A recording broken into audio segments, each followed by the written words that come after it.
This week on the Discovering God podcast, when I grew up in the church, doubt was never seen as anything positive. That's right. It was only seen as negative. Getting over doubt, the easiest way to get over it is to actually be honest about it, to bring the light to it, to begin to wrestle with it. I think God is capable of dealing with that. I think he's not offended by it, and he's willing to let us get in his face about it.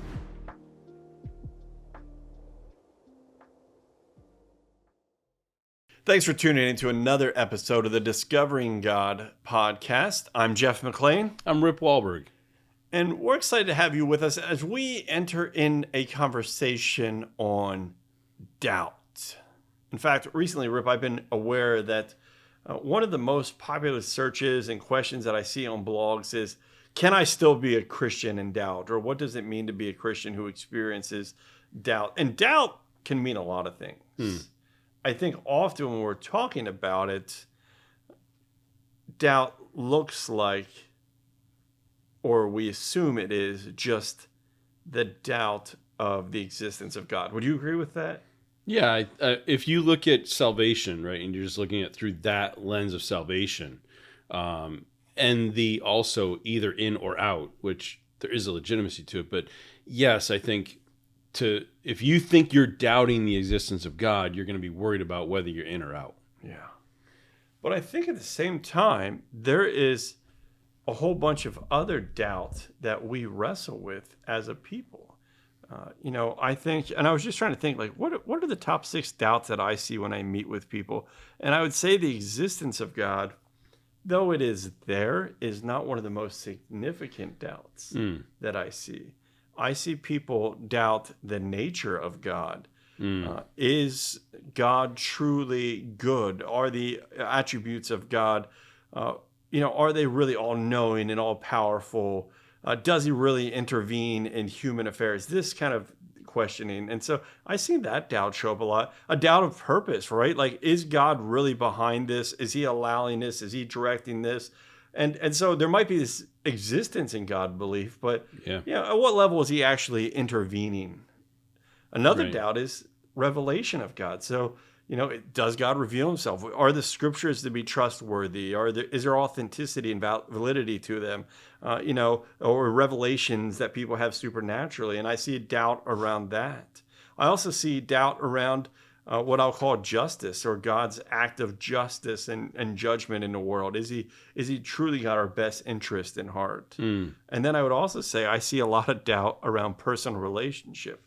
And I'll exemplify this, or show an example of this, by telling you, I met with this guy one time that told me, I really believe there's a God. I believe that he hears my prayers. I just don't believe, he believed in the 5 points of Calvinism. He said, I really just don't believe I'm part of the elect. And I said, wow. So you're telling me you doubt that you have personal relationship with God? And he said, yeah, I'm convinced I don't. And I said, why stay in the game? Right? Like, yeah. I mean, if you are damned for all eternity, no matter what you do, because you're not part of the elect, why follow him? I said, are you hoping he changes his mind? He said, oh, no, I don't believe God changes his mind. He said, I'm only doing this for a modeling sake for my family and for people.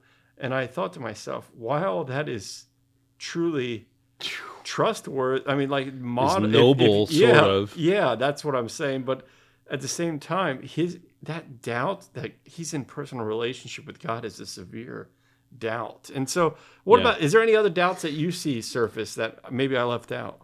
Well, it might be covered in one of the ones you said, like the nature of God, but I know that I've doubted when whether God wants to, like, be my friend, like whether God wants me to be friends with him. I think I've shared it before. I read how Moses was called a friend of God, and I'm like, oh, I would want to be a friend of God too. Yeah. But I do doubt whether God wants me as his friend. Yeah. So it was more of like just this, I think God's just tolerates me or is okay with the servant factor of me, but not a friend factor of me, and like I don't ever think I'll cross over as the disciples did, let's say. That's totally changed now, but that was a reality for me. Yeah. I think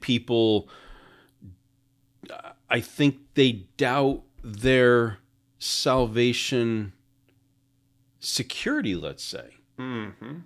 Right? Like, so you hear people say, well, I would say the sinner's prayer every night when I went to bed or whatever. So every revival, I put my hand up. Put my hand up all the time. Yeah. So they're doubting that experience. They're doubting that security, let's say. Yeah. So those would be a couple. Yeah, I think that's right. But what I hear as we name these areas in which we doubt is a really important takeaway from the start, and that is doubt is a normal part of faith. There is a reality that all of us will probably struggle with doubt. And it may not be that we doubt the existence of God, but that we're doubting some level of God in a way that it's just normal because it's part of how we come to grasp with what we do believe. Yeah. One of my favorite images of what doubt looks like, and if you guys have seen the movie Jesus Revolution, it follows a character by the name of Lonnie Frisbee. Mm-hmm. Lonnie was very instrumental in the founding of the Calvary Chapel as well as the Vineyard movements and some other church movements. And Lonnie was your normal 1960s hippie on a search for truth. And he kind of has this existential crisis, right? That he goes out in the desert into a canyon. And from what I hear, he's in the desert. He begins to strip his clothes off and he just yells out into the desert like, God, if you're real, if you're really, really there, then reveal yourself to me, right? And in his case, God does show up in some really supernatural ways. But that crying out to understand is how I define doubt. So I'm just curious. Now, at the start of it, we're saying doubt's normal, but how would you define doubt? Let's see. How would I define doubt? I would say, like, to me, doubt would be questioning the reality of God's existence. Yeah. I think that would be the quickest and easiest answer I could give. Yeah.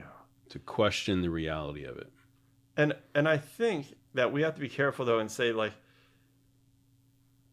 and I agree with you, but doubt isn't no belief.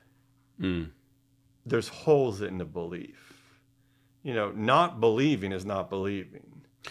So as we're talking, I'm kind of getting this impression of like doubt would be sort of like the intention is I want to, but I'm emotionally struggling or I'm intellectually struggling. As if to say, I want to hold this, but it keeps slipping through my hands and I'm trying. I want to be, I want to be able to. I desire to. And yet, when I grew up in the church, doubt was never seen as anything positive. That's right. It was only seen as negative. And I think that's an injustice that we've done to the topic of doubt. And what we've done unconsciously then is made this wall that if you are experiencing doubt, that you might as well just give up or go home. You don't have enough faith. Yeah, you don't have enough faith. The same faith as I have. We put shame on people. Right. Then. Or we don't give them safe space to share. And getting over doubt, the easiest way to get over it is to actually be honest about it, to bring the light to it, to begin to wrestle with it. To me, doubt is realizing, and it's a natural part of critical thinking and inquiry. Like, when I went ziplining one time, I had doubt the rope was going to hold me as we went over this breeding marsh of 300 alligators. So that's why I wouldn't do ziplining, because I would doubt it. Before I went over it, I tested my weight on it, right? When I was younger, we went rappelling down Chickies Rock, which is a big, face rock in our area. And I was scared of that. Like, as I leaned back as a tall guy to, perpendicular from the wall, to that finally snap, I had doubt it was going to hold me, but it didn't mean that I didn't keep going on or keep trying. I was prompted for further investigation. Yeah. I had to test things for myself. And you know this. There's a story in the Bible a lot like this, where somebody saying, "I'm trying, I'm holding on." Yeah, Yeah, it's Mark 9. Yeah. The father comes to Jesus with a deaf and mute son, and his disciples had been trying to cast it out. And this actually, I think it follows the transfiguration. And so they come back down off the mountain, and they run into the other disciples who are like trying to cast this demon out of this young little boy, and they're like, "Jesus, we can't do it." And so then Jesus starts talking to the Father, and he says, all things are possible for those who believe. Yeah. Right? Because the Father's like, if you can help me, I'd really appreciate. Like, the Father's being kind to Jesus. He's at the end of his rope. The disciples have been unable to help him. He's actually taking an intentional step of faith. Yeah. And then he comes and he says, if you can do anything for us, like, I'll take anything. And if you can. And so Jesus calls him out on the if you can. I think that's where we, as the church, historically jump in as with attitude, like, Yeah. And as if Jesus was scolding him or something. And so he says, I believe, but help me in my unbelief. Do you think he actually believed? I do. Why would he come? Yeah. Right? I think he believed Jesus was a healer that could probably help his son. Yeah. I don't know that I'd have to go back actually read it. Does it say, like, does he refer to him as anything of like Lord, or does the Father refer to any title and divinity of Jesus? He calls him teacher. Okay.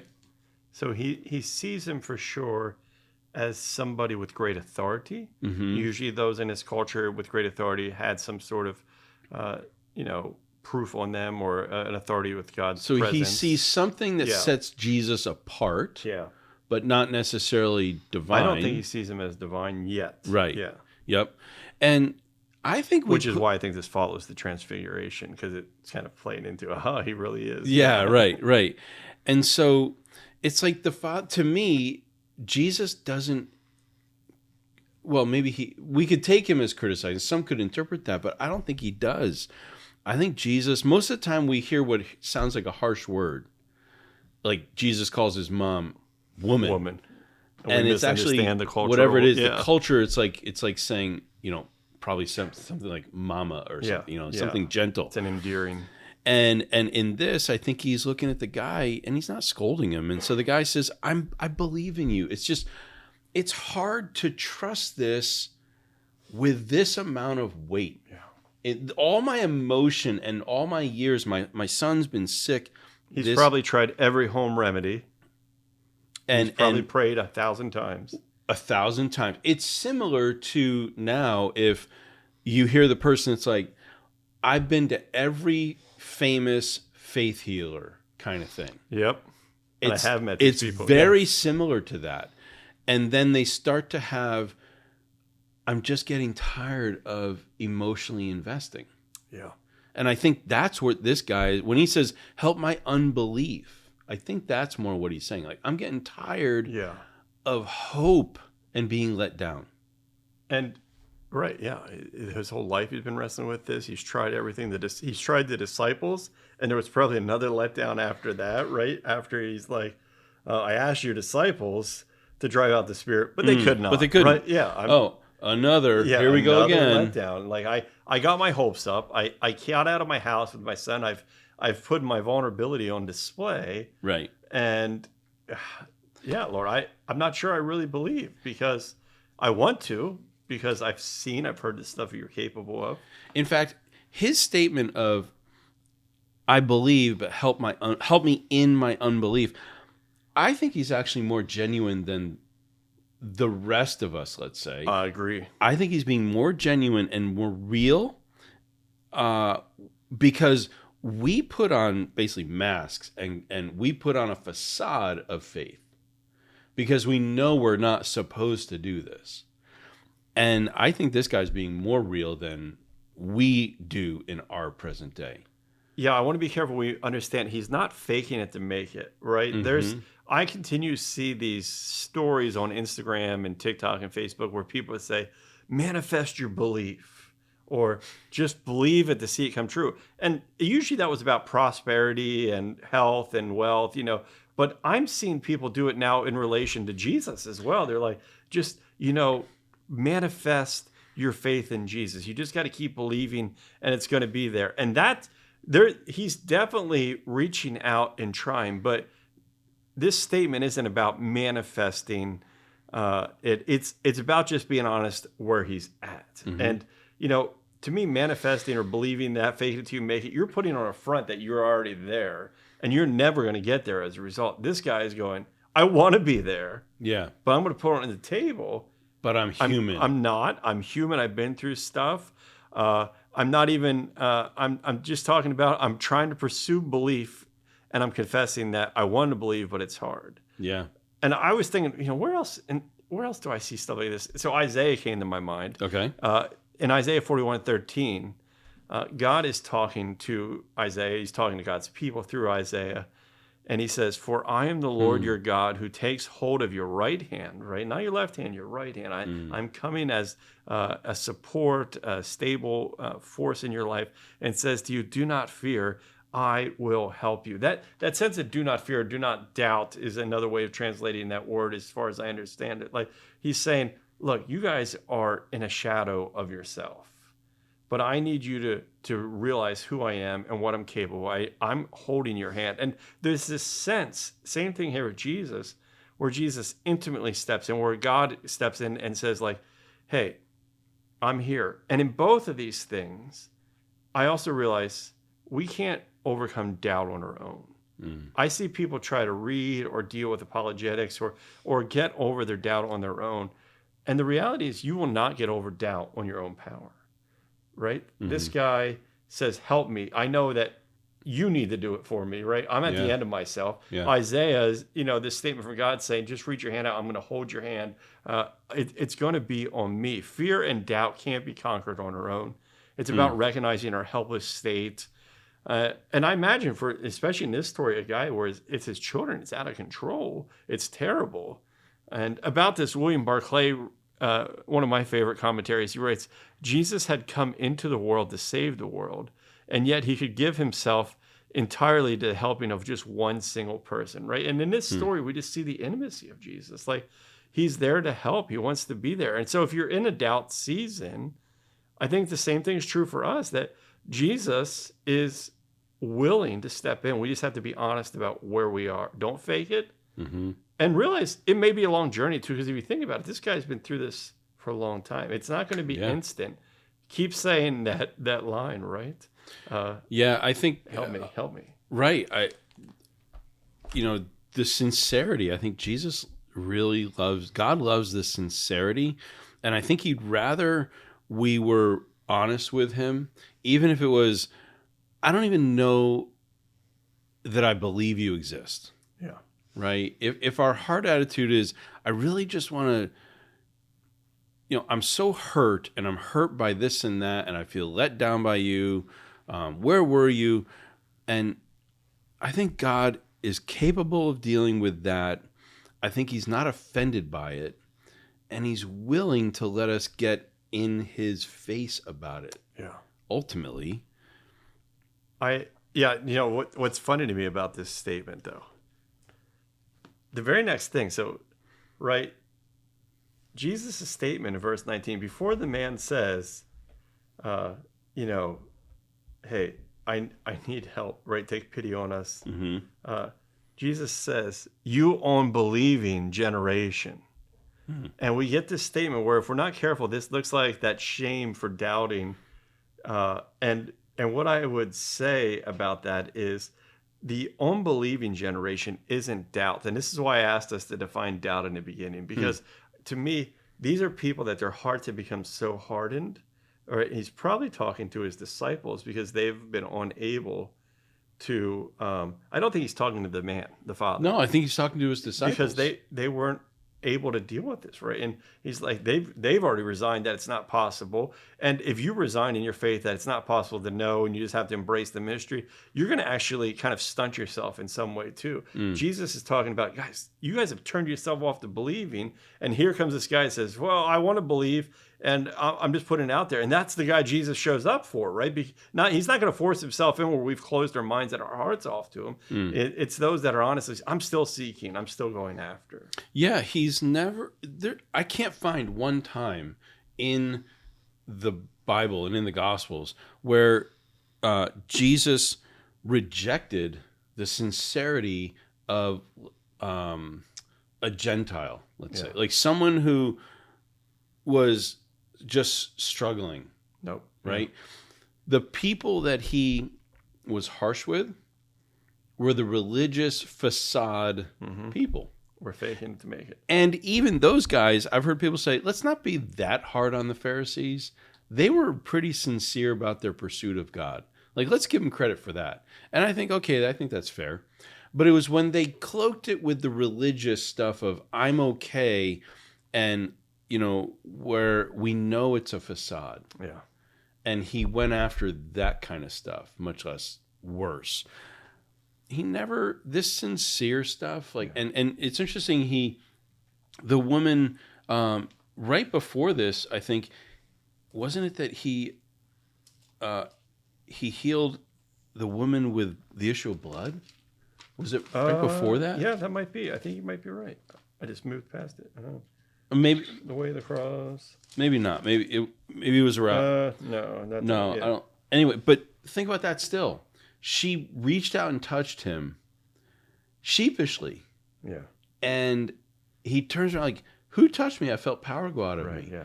But I think he refers to her as daughter. Mm-hmm. He does. Right? Like, he's okay. He's restoring she reached out in desperation over what is a physical issue we would see as healing, but it was a religious issue for them. The clean factor, right? Yeah. What was clean and unclean. So she couldn't help herself. She needed to read. Like you're saying, we can't fix our own doubt. Mm-hmm. She couldn't fix that issue. Yeah. And the only time the people that he rejected harshly, let's say, was the ones who were placing heavy burdens that couldn't help themselves, and you wouldn't even lift a finger to help them either. That's right. That says a lot to me about the nature of God, the character of God. For those that would be rejecting God, like this is another one of those places where I go, man, the Bible is not showing me the same God that you think you're seeing. Agreed. There's another story in the New Testament where we see Jesus show up this same kind of character and traits of character.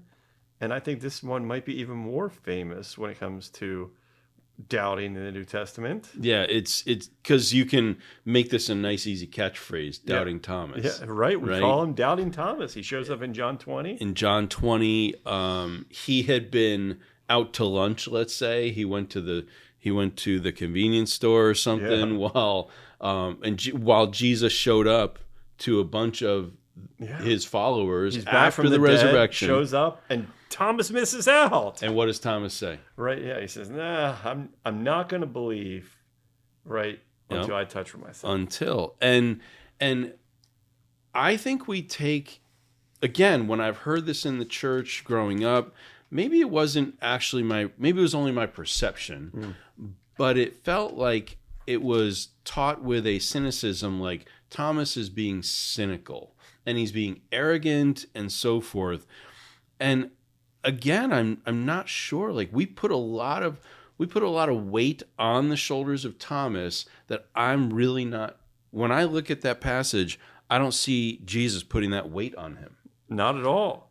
In fact, if we would just back up into the story a little bit, it seems that the disciples themselves don't believe the women's account, but we don't call them all doubting Peter, doubting, you know what I mean? Like, Thomas gets a bad rap in this story.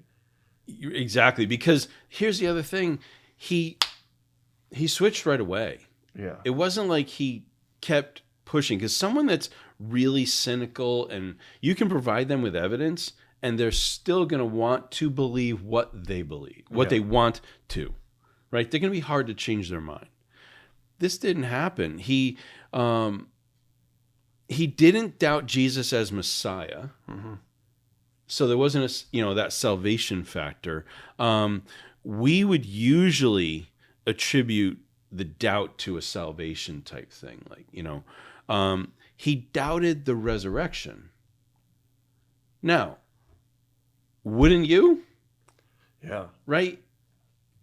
With just humanly speaking, logically speaking, they sit there and they go, holy smoke. We saw Jesus. Yeah. No, we just all watched him die. No, I just watched him die 3 days ago. You guys are nuts.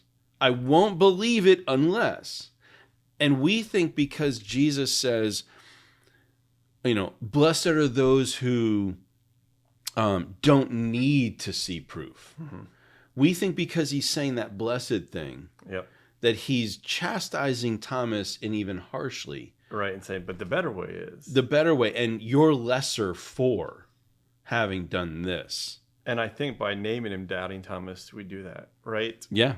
Craig Keener, he writes in one of his books, he says, Thomas does not doubt that his friends think they saw something.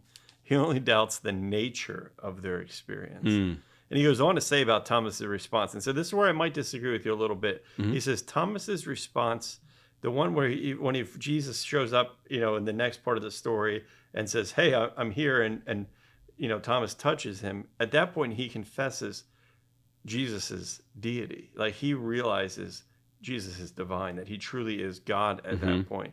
So I do think part of his doubt here is that he's struggling to fully see the divinity of Jesus. There's another guy named John Carson that remarks, he says, perhaps Thomas is simply saying he needs the same evidence they've seen, right? And that's not a negative thing. Right. They probably want to believe. We know they struggled with the women believing. They all ran and they think the body's been stolen. And, in this way, when we're in seasons of doubt and confusion, I think it's important not to shut down conversations, but to actually have conversations with our friends and say, look, I'm struggling right now. What do you believe and why? Right? Thomas is not willing to do that. He's like, oh, I'm just not going to believe until I see it for myself. That's shutting down. Let me see if I can make a connection for us on this whole subject. Yeah. Instead of looking in history past, let's look timeline forward. So Gabe asked me years ago when he was very young, he goes, I thought it was a brilliant question. Dad, when Jesus comes again, how will we even know? And I thought for a minute, and I was like, darn, that's a really good question. I said, Gabe, I'm not really sure. So we presume a lot into this. We do. Right? As if we'll just know. And because he's going to... When he's going to be in the sky, we'll all see him. It's going to be in the sky, and so we'll all see it, and that's going to tell us naturally and automatically. And my best answer was, well, I guess when you see someone coming on a white horse whose robe is dipped in blood and so forth, right? I'm like, that's what I got. Yeah. My point is, same as backwards is same as forwards. If we think that we're any different than Thomas, then when we see the Lord and we start hearing, maybe on the news or whatever, we start hearing these things like, oh my gosh, and the rumbling throughout the world. And for us, it would come across the internet, on TV, and forget the newspaper, that's passé anyway. On your phone, you're going to see headlines and all these things. Point being, I'm sure many of us are going to be like, maybe. Yeah. Yeah. Right? Yeah, there was a Netflix show some years ago. And, I mean, it's a bit scandalous as far as its theology, but it was Jesus coming back, or the Messiah coming back in today's time, and just kind of walking the earth. And people were debating and fighting about, was it truly him? He encounters pastors, he encounters spiritual searchers, and it's kind of this is it really him or no? And that's the reality of them in this time too, and that's the reality of doubt. I mean, I've thought those questions if I start hearing this and then I encounter the person, how am I gonna know? And what will I do? Will I doubt it? or will I somehow, will it be because I look into his eyes, will I doubt, or will it just be like automatic? Yes. I don't know. Depends on how we read our eschatology, right? Well, of course, yeah, we can have that discussion, right? But my point is to try to, I'm agreeing based on like the logic and the presumption that we put into it. I'm agreeing that I think doubt is understandable and it's human. And I would say, too, that in those seasons of doubt, we must make sure, though, that we're willing to be stretched in our doubt. Like Thomas could have come to a belief and realized that if, all of my brothers and all the ladies that are traveling with me, they're not pulling one over me. Like these people. And so he said, no, I'm not going to believe unless I touch myself. And we do that in our doubt sometimes. We say, the reality is that unless Jesus shows up and tells me this very thing, I'm not going to believe. And we end up missing out that Jesus often works outside of the physical world or outside of what we think are norms. And when we're talking about will we recognize Jesus or could we recognize Jesus? Truth is, if our doubt has given us, or even our faith has given us expectations of what that'll look like, we've already begun to separate ourselves from reality. And I think Jesus does in this story, right? We can't discredit what he does. He shows up, and we talked about this in the last story, and he shows Thomas exactly what he needs. But Jesus is also telling us, right? He says, those who believe after you don't have the chance of seeing, blessed be them, because there is another way of experience too. And so if you're in a season of doubt, this is what I'm going to say, pay attention to what the Holy Spirit might be doing in and among that doubt.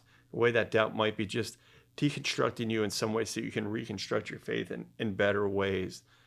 Jesus, just a few chapters later in John, is going to say, when the advocate comes, whom I will send you from the Father, the Spirit of truth who goes out, he will testify about me, or he's going to witness to me. He's going to remove the doubt, or he's going to give you a physical witness to me. And so, Thomas, he's honest about his doubts, again, just like the first story. And just a few chapters before in John 11, Thomas is ready to ride or die with Jesus. Yeah. Like, they're like, Jesus, if we go downtown again, they're going to come after you. They're going to kill you. They've already got John. And Thomas is like, yeah, let's go, ride or die. Like, let's all go and die. And so Thomas isn't bad. He's just honest about where he's at. And he models an honesty about his thoughts. At the end of ourselves is where Jesus meets us. Both these people are at the end of themselves. Well, and again, I differentiate to give some slack, because I don't think he was doubting that Jesus was Messiah. Yeah. I think it's understandable because nobody comes back from the dead. Yeah. Like, this is our human experience. It has never failed. Nobody comes back from the dead. Yeah. Right? So that's a tall tale. 1 out of 1. Yeah. Yeah, that's just a tall tale to someone comes up to me today and says, I'll be like, yeah, right. No. Right? Now, and the difference is like raised from the dead. We say raised from the dead. I like resuscitation, let's say, because there's a finite definition to it. That person's still gonna die again. Yeah. Right? Oh yeah. Aside from a return, that person will die again. This was Jesus came back from the dead days later. Yeah. And I think that's understandable. Notice too, like, he had to have been there when Lazarus came out. Had to be. Unless he was in town at the corner getting something. Yeah. Right. Doing something. This is what I would say. If you're walking with people that are in doubt, realize they just need people on the journey with them, a place of honesty. You can't force them to believe. And if you're dealing with doubt, realize that it's called the dark night of the soul moment for a reason. It's shadowy, it's lonely, it hurts, it's painful, but keep saying, Lord, I'm trying. It's in the pursuit that we discover, doubting Thomas didn't get his doubt fixed when he had it. It was a little later that Jesus shows up. The other guy had to walk a long, lonely journey of, will my son ever be whole, right? And doubt seasons can last for a while. Yeah. The trick of them is the resilience. And to help with that, there's two quotes that I want to leave us with before we close, if that's all right with you. Yep. One of my favorite authors is a Quaker by the name of Parker Palmer. And he says, the deeper our faith, the more doubt we must endure. The deeper our hope, the more prone we are to despair. The deeper our love, the more pain its loss will bring. These are a few of the paradoxes that we must hold on to as human beings.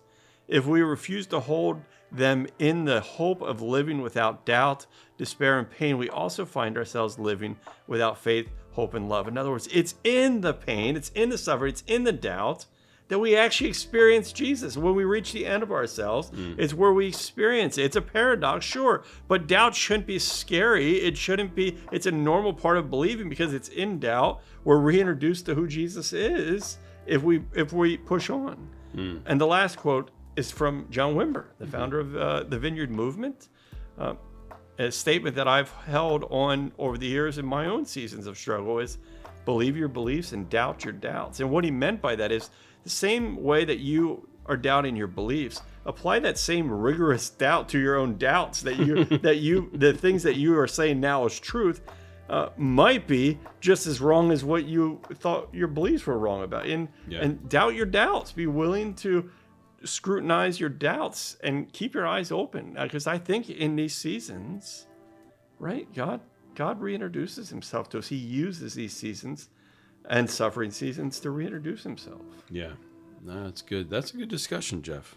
I think it's good. I hope it's good for anybody that is like, hey, I'm disinterested in church, but I'm still very interested in faith. Anything in between that, like, we hope that this discussion has been helpful for you, and that it helps you just continue to stay close to God all along the way. So thank you for joining us. Continue to stay in God's word. We hope that by doing that, you'll come face to face with God as you come face to face with his word.